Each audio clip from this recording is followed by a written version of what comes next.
తెలుగు తమ్ముళ్ల పసుపు పండుగ ఉత్సాహభరిత వాతావరణంలో ఘనంగా జరుగుతుంది.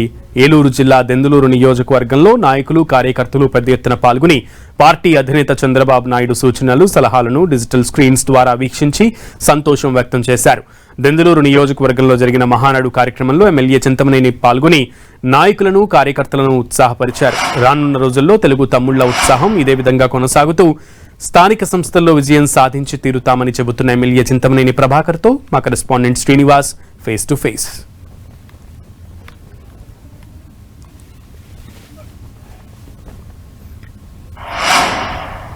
పసుపు పండగ రాష్ట్ర వ్యాప్తంగా కూడా జోరుగా జరుగుతుంది. ముఖ్యంగా ఏలూరు జిల్లా దెందులూరులో అయితే కూడా పెద్ద ఎత్తున జరుగుతుంది. ప్రస్తుతం మనతో ఎమ్మెల్యే చింతమనేని ప్రభాకర్ సార్. ముఖ్యంగా ప్రతి సంవత్సరం వచ్చేటువంటి మహానాడుకు సంబంధించి ఈ సంవత్సరం ఒక ప్రత్యేకత సాటుకుంది. మొత్తం డిజిటల్ రూపంలో జరుగుతుంది. అంతా కూడా పొదుపు పద్ధతిలో కూడా ఏ విధంగా జరుగుతుంది, కార్యకర్తల రెస్పాన్స్ ఏ విధంగా? డీజిల్ పెట్రోల్ కొరత వల్ల ప్రధానమంత్రి గారు ముఖ్యమంత్రి గారు తీసుకున్నటువంటి నిర్ణయం మేరకు డిజిటల్ విధానంలో ఎల్ఈడితో పెట్టి ప్రతి క్లస్టర్లోనూ పెట్టమని చెప్పి పార్టీ ఆదేశించింది. పార్టీ యొక్క ఆదేశాలని పూర్తిగా 11 క్లస్టర్లు ఉన్నాయి ఈ నియోజకవర్గంలో.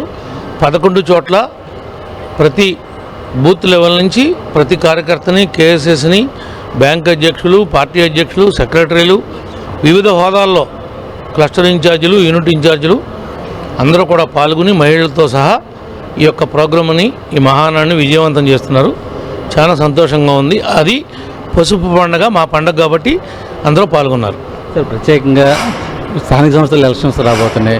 కార్యకర్తలు కానీ నేతలు కానీ ఎటువంటి సందేశాలు రాబోతున్నాయి, ఎటువంటి పిలుపునిస్తున్నారు జరుగుతుంది? 100కి 100 రూపాయలు స్థానిక సంస్థలన్నీ కూడా కూటమి కైవాసం చేసుకుంటుంది. కూటమి 100కి 100 రూపాయలు గెలిచి తీరుతుంది. ఎక్కడన్నా 1 మా కార్యకర్తలు కూటమిలో అనైక్యత వల్ల వాళ్ళకి ఎక్కడన్నా వస్తే 1 చోట 2 చోట అవకాశాలు రావచ్చామో కానీ వచ్చే అవకాశమే లేదు నాకు తెలిసి. ఇది మొత్తానికి సంబంధించి కూడా అటు పసుపు పండుగకు సంబంధించి కూడా తెలుగు తమ్ముళ్ళు అయితే కూడా పెద్ద ఎత్తున జరుపుకుంటున్నారు. 2 రోజుల పాటు జరిగేటువంటి మహానాడుకు ప్రత్యేకంగా అటు కార్యకర్తలు, నేతలైతే కూడా అందరూ కూడా పసుపు శారీలు, పసుపు చొక్కాలు ధరించి పెద్ద ఎత్తున పండుగనైతే కూడా జరుపుకున్న పరిస్థితులు అటు ఉమ్మడి పశ్చిమ గోదావరి జిల్లా వ్యాప్తంగా నెలకొని ఉన్నాయి. ప్రసాద్తో శ్రీనివాస్, టీవీ, దెందులూరు నియోజకవర్గం నుంచి.